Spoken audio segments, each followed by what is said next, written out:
Turn with me, if you would, this morning, please, to Hebrews chapter 12. Hebrews chapter 12.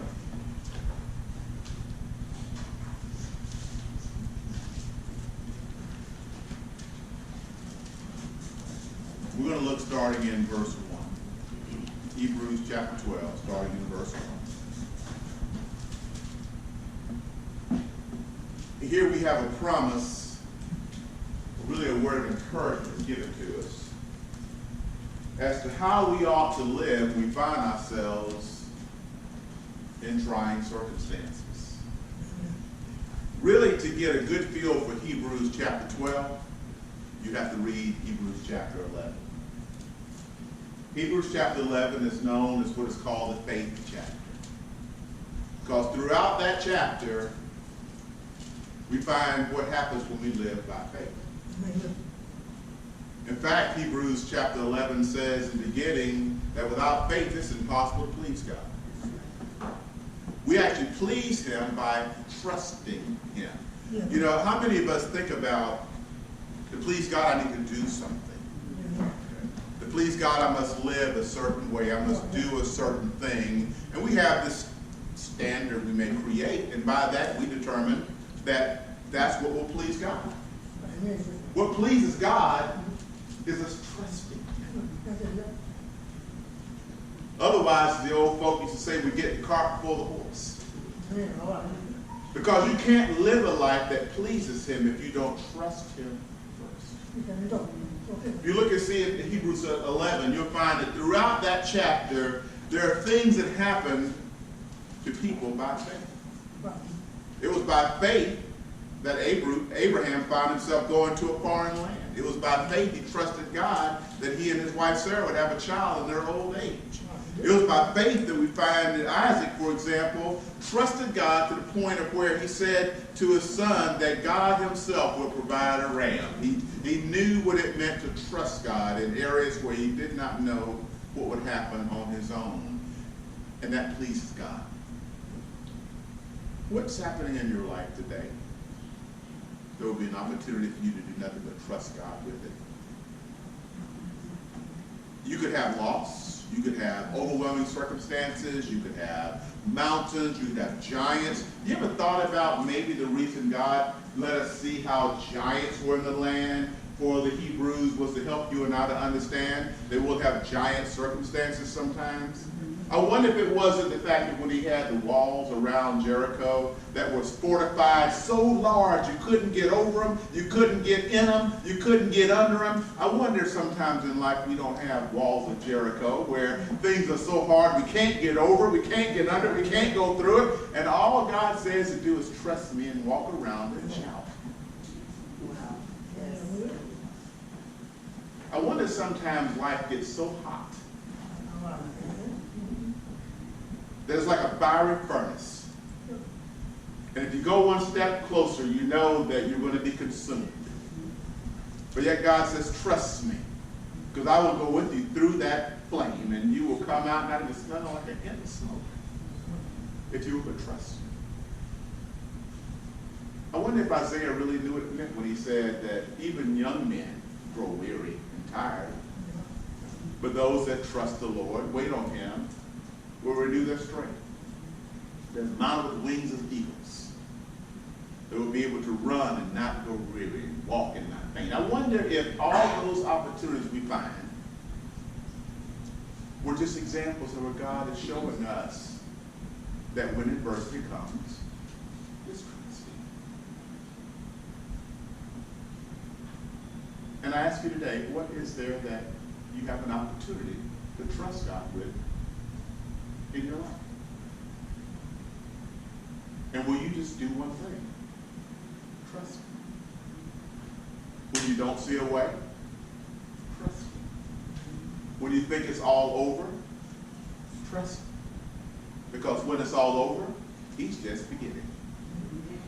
And all He wants us to do is trust Him. I was reflecting this morning as I was drinking my coffee. It says coffee just does this thing. Yes, it does.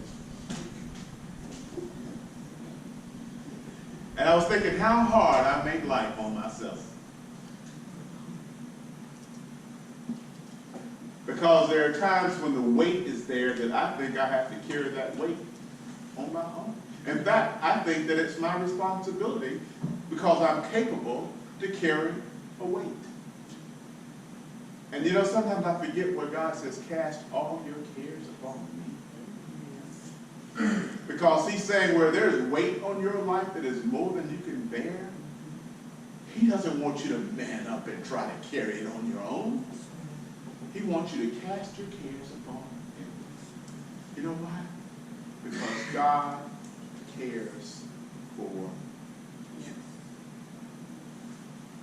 And that's why it's called the gospel. Because sometimes you can have weight on you that's more than you can bear. And you can be told, especially guys, man up, you got this, be tough boy, you can get through this. No, God says no. I want you to not be a proud man. I want you to humble yourself under my mighty hand, that I may lift you up in due time. Cast all your cares on me because I got you. In Hebrews chapter 12, there's a therefore in verse 1. And that therefore is there because of chapter 11. And I want to say this too. If there's anything that is a pastor's hearts, is to not have a people that remembers everything he says, but a people whose heart is pricked enough to study the word for themselves.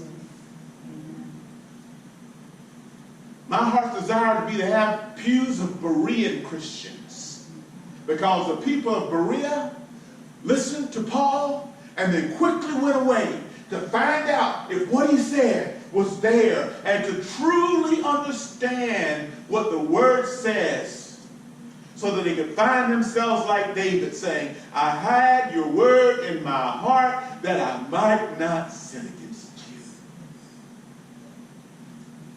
That they might be those ones who study the word as Paul told Timothy, rightly dividing it, to understand, to discern what it says. Because that is the mark of a disciple.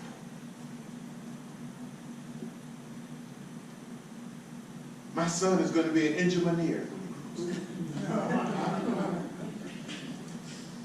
And he's always showing me this stuff when he comes home. And look at that. I'm going, yeah, that's really cool. I don't have any idea what I'm looking at, but those are all the cool symbols you got on that page.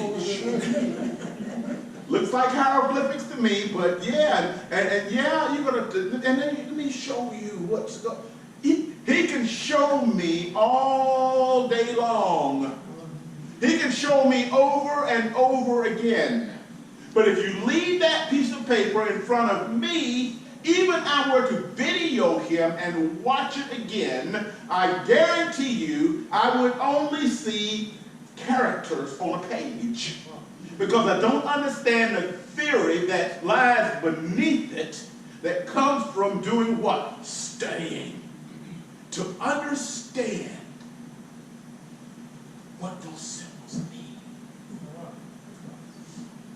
And so therefore, what are just symbols on a page to me are proofs and formulas and theories and logic, and it's ideas. It means something to the one who studies and understands. But to the one who just looks and barely listens, it's worthless. And I thought this morning, how many of us are like the dad who sees this paper and he sees the words,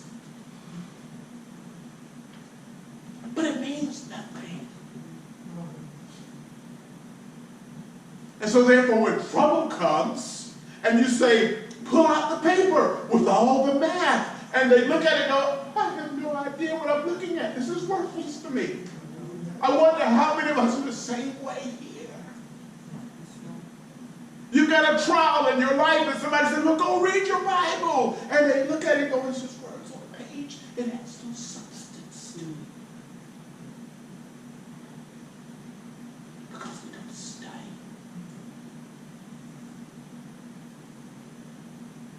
There are times I submit that when you study, you find yourself likewise having to have a teacher who will explain something to you to close the gaps where you don't understand.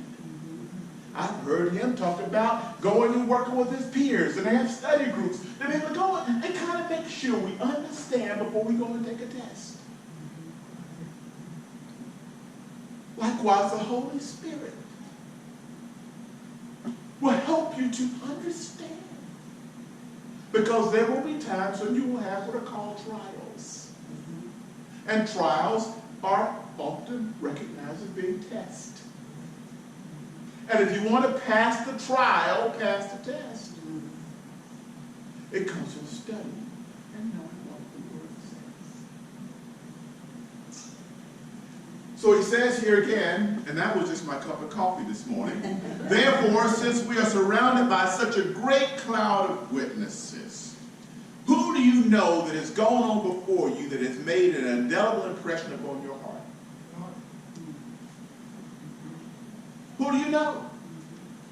Who do you know that has gone on? I have, and Brother Johnny's done very, in his heart led him to go and put plates on the side of the pews of those who were the ones who've gone on before us, those who were the matriarchs and the patriarchs, those who made an indelible mark on those who came into this fellowship. And he put those there, and I would encourage you, sometimes, maybe not every Sunday, you ought to go by and you ought to look at the names that are there, because you'll see those who set an anthem in our lives based upon how they lived their lives by one thing, by faith. They, beloved, are some of those great cloud of witnesses. Those who knew what it was to live life, facing circumstances that were more than they could bear, and doing but one thing, trusting God. Trusting God. And believing that he would do all things but fail. And so again, these great cloud of witnesses that we can see that are on the plates, on the pews, and those whom you know that you love that have gone on, he says here, do one thing. Let us throw off everything that hinders, and note this singular context, and the sin. Note that. Not all sin, the sin that so easily entangles. What sin might that be? If you keep it in context, which is what we do when we study, keep it in context, the therefore speaking about those who live their lives by faith. Therefore, if we were just talking about in 11 about people who live their lives by faith, and now we find ourselves in 12 talking about a sin that so easily entangles, and therefore is there for what reason? Because we're talking about one thing. The sin that so easily entangles is a sin of unbelief.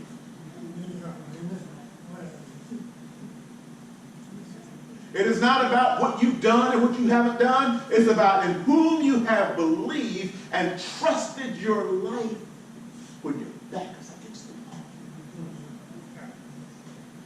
Because it is when your back is against the wall and how you respond to life's circumstances is what can trip you up. Because, beloved, that is when your faith matters the most. It's easy to trust God when all is well. It's easy to trust Him when there are no financial issues. It's easy to trust Him when there's no circumstances that anything that you, but when you can't make ends meet. When you don't get a good report. When you don't have an open door.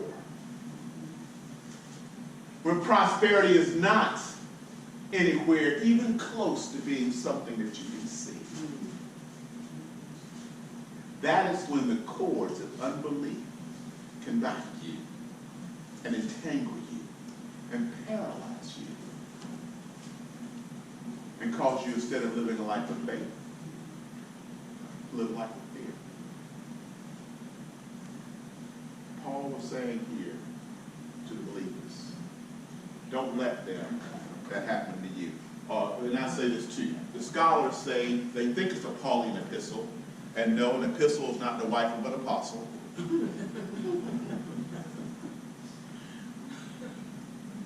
But they say he's often known as the writer of Hebrews because the author, although the Holy Spirit inspired, the author of Hebrews is not known. I see a Pauline type flair in the writing, and so I by default will say it's an epistle of Paul, but it's actually the writer of Hebrews, and the author is indeed the Holy Spirit, just for clarity.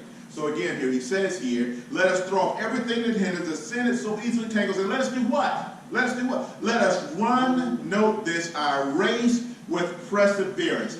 Paul did say this in 1 Corinthians, says, do you not know, listen to this, do you not know that in a race all runners run, but only one gets the prize? Do you not know there's only one in a race? And see, in that day, the Olympics, right? In that day when Paul was writing this, they had context. They could see the grand Olympics that the Greeks would put on, and they could see the Roman Colosseums, and they could see all the fanfare, and when you ran, if you didn't win, you might not necessarily live. So you had a lot of inspiration trying to be first. But it's only one would get the prize.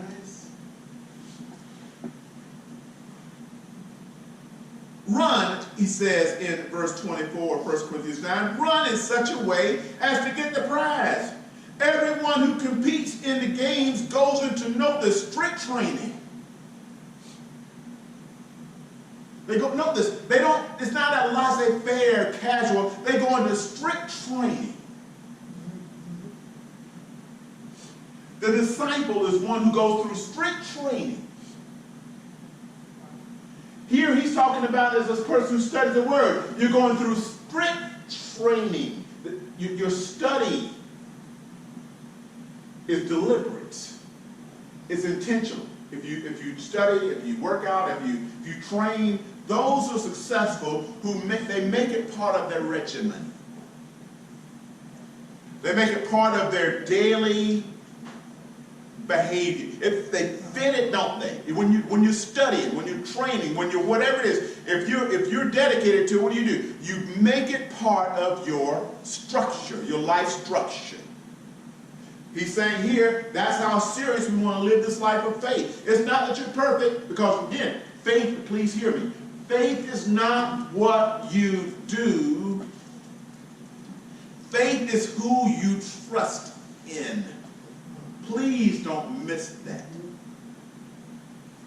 If you trust in Him, in the Lord, your actions will be the result of in whom you trust. Faith is not what you do. Faith is in whom you trust. Again, he says this. What do? We need help. Verse 2. Let us fix our eyes on Jesus. There's a band people used to wear, and it has the initials on it, WWJD. You may have seen those before. What would Jesus do? And it wouldn't hurt for us when we find ourselves in trials and tribulations to just, what would Jesus do in this situation? Well, if you haven't read how Jesus does things, then you won't know how Jesus would do something. How do I do that? I'm going to make it easy for you. If you want to understand Jesus, you don't have to read one book in the Bible. John. If you don't read anything else in the entire, from Genesis to Revelation, And there's one book that you may say, I want to know who this Jesus is. Not was, because he is. I encourage you, the book of John. Because there you will find something written by a disciple who called himself the one that Jesus loved. He didn't even call himself, he didn't say, my name is John. He says, who are you? I'm the disciple that Jesus loved. That's how he called himself. So if you want to say, okay, well, I hear this, what would Jesus do? How do I know what that means? Read John. So he goes on to say here, let us fix our eyes on Jesus, the one who you can understand about clearly by reading the book of John, the author and the perfecter of our faith. Notice him who's doing the perfecting, not we ourselves, who for the joy set before him, he did what? He endured a cross, scorning its shame, and is sat down at the right hand of the throne of God. What do I do, verse 3, when I'm in trouble? Consider him. Don't miss that. What do I do when my back is against the wall? Consider Christ. What do I do when I don't know how I'm going to make ends meet? Consider Christ. What do I do when my enemies are all around me? Maybe you don't have enemies, and they're encamped trying to destroy my life. Consider Christ. Who endured such opposition from sinful men, so that what? You will not grow weary or lose heart. In this world, Jesus said, you'll have challenges, trials, trouble, tests. How we respond to those events is a clear indication of if indeed we're living a life by faith or one that is driven by fear. I hope that we would find ourselves living one of the former, by faith, as we live a life among a great cloud of witnesses. And I'm going to say this and I'm going to leave here. While they talked about there in Hebrews 11, this great cloud of witnesses, and Hebrews 12, talked about those, we talked about those who've gone before. I submit that you and I, as we live a life of faith, there are also current witnesses. There are those who watch to see how we live a life of faith that are among us. It could be our spouse. It could be our children. It could be a co-worker. It could be our neighbors. It could be a stranger.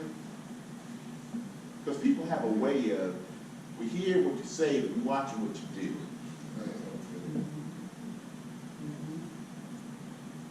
That's why there are people I wish I could tell them, don't wear a t-shirt that talks about Jesus.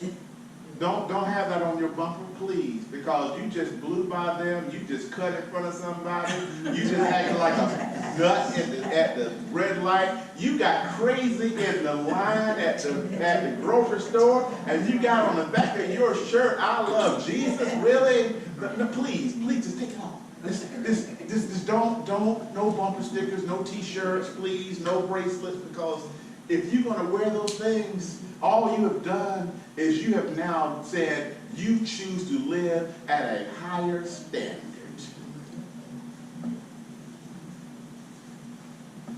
Because it'd be no different than wearing a ring and then not being faithful to your spouse. If you're going to wear the ring, whether you wear the ring or not, you be faithful. But the point I'm making is, right, if there's an emblem,